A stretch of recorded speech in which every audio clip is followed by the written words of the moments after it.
ಅರಮನೆ ಬಿಟ್ಟು ರಾಜನೇಕೆ ಓಡಿ ಹೋದ. ಬೆಳಗಿನ ಜಾವದ ಕನಸಿನಲ್ಲಿ ಮೃತ್ಯುದೇವತೆ ತನ್ನನ್ನು ಕರೆದುಕೊಂಡು ಹೋಗಲು ಬಂದಂತೆ ತಾನು ಹೋಗಲು ನಿರಾಕರಿಸಿದಾಗ ಅದು ಸಂಜೆ ಮರಳಿ ಬಂದು ಕರೆದುಕೊಂಡು ಹೋಗುವೆ ಎಂದು ಹೇಳಿ ಕಣ್ಮರೆಯಾದಂತೆ ಕನಸು ಕಂಡ ರಾಜನೊಬ್ಬ ಭಯದಿಂದ ಎಚ್ಚರಗೊಂಡ. ಬೆಳಗಿನ ಜಾವದ ಕನಸನ್ನು ಹಗುರವಾಗಿ ಪರಿಗಣಿಸಬಾರದೆಂದು ಅರಮನೆಯ ಜ್ಯೋತಿಷಿಯನ್ನು ಕೂಡಲೇ ಬರಮಾಡಿಕೊಂಡು ಈ ವಿಷಯ ತಿಳಿಸಿ ಪರಿಹಾರ ಸೂಚಿಸುವಂತೆ ಕೇಳಿದ. ಸ್ವಲ್ಪ ಹೊತ್ತು ಲೆಕ್ಕಾಚಾರ ಹಾಕಿದ ಜ್ಯೋತಿಷಿ, ಪ್ರಭುಗಳೇ, ನೀವು ಭಯಪಡುವ ಅಗತ್ಯವಿಲ್ಲ. ಮೃತ್ಯುದೇವತೆ ಮರಳಿ ಬರುವುದು ಸಂಜೆಗಲ್ಲವೇ? ಇನ್ನೂ ಸಾಕಷ್ಟು ಸಮಯವಿದೆ. ಅದು ಸಂಜೆ ಮರಳಿ ಬಂದಾಗ ನೀವು ಇಲ್ಲಿ ಕಾಣಿಸಿಕೊಳ್ಳಲೇಬೇಡಿ. ಈ ಕೂಡಲೇ ಇಲ್ಲಿಂದ ಬಹುದೂರ ಹೊರಟು ಹೋಗಿ ನೀವು ಇಲ್ಲಿ ಇಲ್ಲದಿರುವುದನ್ನು ತಿಳಿದ ಮೃತ್ಯುದೇವತೆ ಬೇರೆ ದಾರಿ ಕಾಣದೆ ಹೊರಟು ಹೋಗುತ್ತದೆ ಎಂದ. ರಾಜನಿಗೂ ಅವನ ಮಾತು ಸರಿಯೆನ್ನಿಸಿತು. ಮೃತ್ಯುದೇವತೆಯ ಕೈಯಿಂದ ಪಾರಾಗಲು ಕುದುರೆಯನ್ನೇರಿ ಹೊರಟ. ಬಹುದೂರ ಹೋದ. ಸಂಜೆಯಾಗುವವರೆಗೂ ಅಲೆದು ಸಾಕಾಗಿ ಸ್ವಲ್ಪ ವಿಶ್ರಾಂತಿ ಪಡೆಯೋಣವೆಂದು ಒಂದು ಮರದ ಕೆಳಗೆ ಕುಳಿತುಕೊಂಡ. ಸದ್ಯ ಅರಮನೆಯಿಂದ ಬಹುದೂರ ಬಂದು ಮೃತ್ಯುದೇವತೆಯ ದವಡೆಯಿಂದ ಪಾರಾದೆ. ಇನ್ನೇನು ಭಯವಿಲ್ಲ. ನಾನು ಅರಮನೆಯಲ್ಲಿ ಇಲ್ಲದಿರುವುದನ್ನು ಕಂಡುಬಂದ ದಾರಿಗೆ ಸುಂಕವಿಲ್ಲವೆಂದು ಮೃತ್ಯುದೇವತೆ ಹೊರಟು ಹೋಗುತ್ತಾಳೆ ಎಂದುಕೊಂಡ ರಾಜ ಸಮಾಧಾನದ ನಿಟ್ಟುಸಿರು ಬಿಟ್ಟ. ರಾಜನೇ, ನಾನಿಲ್ಲಿಯೇ ಇದ್ದೇನೆ. ನಿನ್ನ ಕನಸಿನಲ್ಲಿ ಹೇಳಿದಂತೆ ಸಂಜೆಯ ಹೊತ್ತಿಗೆ ಸರಿಯಾಗಿ ಬಂದಿದ್ದೇನೆ. ನೀನು ನನ್ನಿಂದ ತಪ್ಪಿಸಿಕೊಳ್ಳಲು ಅರಮನೆಯಿಂದ ಓಡೋಡಿ ಬಂದೆ. ಆದರೆ ನಾನು ಬಿಡುತ್ತೇನೆಯೇ? ನಾನು ನಿನ್ನನ್ನು ಹಿಂಬಾಲಿಸುತ್ತಲೇ ಬಂದೆ. ಸೂರ್ಯ ಮುಳುಗುವ ಹೊತ್ತಾಯಿತು. ಇನ್ನು ತಡವೇಕೆ? ಬಾ ಹೋಗೋಣ ಎನ್ನುತ್ತಾ ಅವನನ್ನು ಕರೆದೊಯ್ದಳು ಮೃತ್ಯುದೇವತೆ.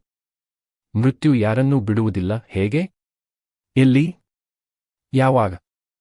ಯಾವ ರೂಪದಲ್ಲಿ ಬರುವುದೋ ಎಂಬುದೂ ತಿಳಿಯುವುದಿಲ್ಲ. ಅದರಿಂದ ತಪ್ಪಿಸಿಕೊಳ್ಳುವ ಯಾವ ಉಪಾಯವೂ ಇಲ್ಲ. ಹಾಗೆಂದು ಜೀವನದುದ್ದಕ್ಕೂ ಸಾವಿನ ಭಯದಿಂದಲೇ ಬದುಕಿ ಸಾಯುವ ಅಗತ್ಯವಿಲ್ಲ. ಪಾಪ ಪ್ರಜ್ಞೆ ಕಾಡದಂತೆ ಆತ್ಮಸಾಕ್ಷಿಗನುಗುಣವಾಗಿ ಪ್ರಾಮಾಣಿಕತೆಯಿಂದ ಬದುಕುವವನು ಸಾವಿಗೆ ಸಿದ್ಧನಾಗಿರುತ್ತಾನೆ. ಉಸಿರು ನಿಂತರೂ ಹೆಸರು ಉಳಿಯುವಂತೆ ಬದುಕುತ್ತಾನೆ. ಶಾಂತಿ ಎಲ್ಲಿದೆ?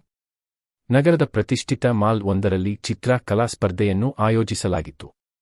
ಆ ಸ್ಪರ್ಧೆಯಲ್ಲಿ ಭಾಗವಹಿಸಲು ಬಹಳಷ್ಟು ಚಿತ್ರ ಕಲಾವಿದರು ಹಾಜರಿದ್ದರು. ಸ್ಪರ್ಧೆಗೆ ಮುನ್ನ ಸ್ಪರ್ಧೆಯ ನಿಯಮಗಳನ್ನು ಹೇಳಿದ ಆಯೋಜಕರು, ಚಿತ್ರವು ಶಾಂತಿಯ ಸಂದೇಶವನ್ನು ಪ್ರತಿನಿಧಿಸುವಂತಿರಬೇಕು. ಅದು ಹೇಗೆ ಎಂಬುದು ನಿಮ್ಮ ಕಲ್ಪನೆಗೆ ಬಿಟ್ಟಿದ್ದು. ಉತ್ತಮ ಚಿತ್ರಕ್ಕೆ ನಗದು ಪುರಸ್ಕಾರದ ಜೊತೆಗೆ ವಿಶೇಷ ಬಹುಮಾನವನ್ನು ಕೊಡಲಾಗುವುದು ಎಂದರು. ಎಲ್ಲರೂ ಚಿತ್ರ ಬಿಡಿಸಲು ಪ್ರಾರಂಭಿಸಿದರು. ಕೆಲವರು ಪ್ರಶಾಂತವಾಗಿರುವ ಕೊಳವನ್ನು ಬಿಡಿಸಿದರು. ಇನ್ನು ಕೆಲವರು ಸರೋವರ, ಅದರ ಸುತ್ತಲೂ ಹಿಮಾಚ್ಛಾದಿತ ಬೆಟ್ಟಗಳು, ಮೇಲೆ ನೀಲಿ ಆಕಾಶವಿರುವಂತೆ ಚಿತ್ರಿಸಿದರು. ಮತ್ತೆ ಕೆಲವರು ತಪೋವನದ ಚಿತ್ರ ಬರೆದರು. ಒಂದೊಂದೇ ಚಿತ್ರವನ್ನು ವೀಕ್ಷಿಸುತ್ತಾ ಹೋದ ತೀರ್ಪುಗಾರರಿಗೆ ಒಂದು ಚಿತ್ರವನ್ನು ಹೊರತುಪಡಿಸಿ ಬೇರಾವ ಚಿತ್ರವೂ ಅವರ ಗಮನ ಸೆಳೆಯಲಿಲ್ಲ. ಕಾರಣ ಅವರ ಗಮನ ಸೆಳೆದ ಆ ಚಿತ್ರ ಬೆತ್ತಲಾದ ಪರ್ವತ, ಕೋಪಗೊಂಡಂತಿರುವ ಆಕಾಶ, ಕಪ್ಪಾದ ಮೋಡ, ಮಿಂಚುಗಳ ಸರಮಾಲೆ, ಬೀಸುತ್ತಿರುವ ಸುಂಟರಗಾಳಿ ಇತ್ಯಾದಿ ದೃಶ್ಯಗಳನ್ನೊಳಗೊಂಡು ಇನ್ನಿತರ ಚಿತ್ರಗಳಿಗಿಂತ ಭಿನ್ನವಾಗಿತ್ತು. ತೀರ್ಪುಗಾರರು ಆ ಚಿತ್ರವನ್ನು ಬಹುಮಾನಕ್ಕೆ ಆಯ್ಕೆ ಮಾಡಿದರು. ಇದು ಇತರ ಸ್ಪರ್ಧಿಗಳಿಗೆ ಅಚ್ಚರಿಯನ್ನುಂಟು ಮಾಡಿತು. ಕೊಟ್ಟ ವಿಷಯಕ್ಕೆ ವಿರುದ್ಧವಾಗಿದ್ದ ಆ ಚಿತ್ರವನ್ನು ಆಯ್ಕೆ ಮಾಡಿದ್ದಕ್ಕೆ ಅವರೆಲ್ಲ ತಮ್ಮ ಅಸಹನೆಯನ್ನು, ಆಕ್ಷೇಪವನ್ನು ವ್ಯಕ್ತಪಡಿಸಿದರು. ಆಗ ತೀರ್ಪುಗಾರರು ಚಿತ್ರವನ್ನು ಸ್ವಲ್ಪ ಗಮನವಿಟ್ಟು ನೋಡಿ, ಸರಿಯಾಗಿ ಅರ್ಥ ಮಾಡಿಕೊಳ್ಳಿ ಎಂದರು. ಎಲ್ಲರೂ ಗಮನವಿಟ್ಟು ಆ ಚಿತ್ರವನ್ನು ನೋಡಿದರು. ಪರ್ವತಗಳ ಸಂದಿಯಲ್ಲಿ ಚಿಕ್ಕ ಪೊದೆಯೊಂದು ಬೆಳೆದಿತ್ತು. ಅದರಲ್ಲಿ ತಾಯಿ ಹಕ್ಕಿಯೊಂದು ಗೂಡು ಕಟ್ಟಿತ್ತು.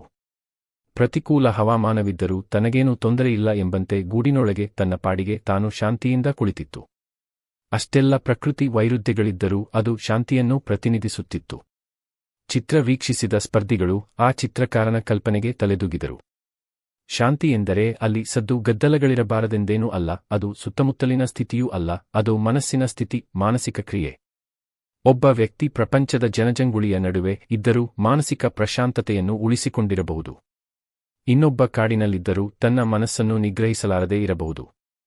ಶಾಂತಿ ಹೊರಗಿನಿಂದ ಬರುವುದೂ ಅಲ್ಲ, ಬೇರೆಯವರು ತಂದುಕೊಡುವುದೂ ಅಲ್ಲ, ಅದು ಮನುಷ್ಯನ ಮನಸ್ಸಿನೊಳಗೆ ಇರುವಂಥದ್ದು ಎಂಬುದನ್ನು ಅರ್ಥಮಾಡಿಕೊಂಡು ತೀರ್ಪುಗಾರರ ಆಯ್ಕೆಯನ್ನು ಅನುಮೋದಿಸಿದರು. ಯಾರು ಹೊರಗಣ ಪ್ರಪಂಚದಲ್ಲಿದ್ದು ಪ್ರಪಂಚದ ಏರುತಗ್ಗುಗಳನ್ನು ಎದುರಿಸುತ್ತಲೇ ಮನಸ್ಸಿನ ಪ್ರಶಾಂತತೆಯನ್ನು ಕಾಯ್ದುಕೊಳ್ಳುವರೋ ಅವರೇ ನಿಜವಾಗಿಯೂ ದೊಡ್ಡವರು.